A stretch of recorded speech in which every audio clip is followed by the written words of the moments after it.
వెలుగు కనపడగానే ఒక్కసారి అరుణాచలం అంతా మారుమోగిపోతుంది. అరుణాచల శివ అరుణాచల శివ అరుణాచల శివ అరుణాచల అని ప్రత్యేకంగా అదే పలుకుతారు. ఆ 4 నామాలు పలుకుతారు. అరుణాచల శివ అరుణాచల శివ అరుణాచల శివ అరుణాచల. ఆ నామం ప్రతిధ్వనించిపోతుంది, దిక్కులు మారుమోగిపోతాయి నామం. అప్పుడు అక్కడ జ్యోతి వెలిగించగానే ఇంటింటా జ్యోతులు, ఇన్ని జ్యోతులతో అసలు మీరు ఆ అరుణాచల క్షేత్రాన్ని చూస్తే ఎక్కడ చూసినా జ్యోతులు. ఇన్ని లక్షల మంది ఆ జ్యోతి వెలుగుతుండగా పర్వతం మీద ఆ పౌర్ణమి నాడు ప్రదక్షిణం చేస్తారు. కార్తీక పౌర్ణమి నాడు ప్రదక్షిణం చేయడం అంటే మీరు నడవడానికి ఏమి ఉండదు.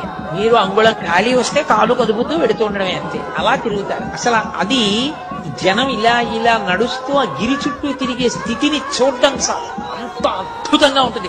కొండంతా జనంతో నిండిపోతుంది. అంత పెద్ద జ్యోతి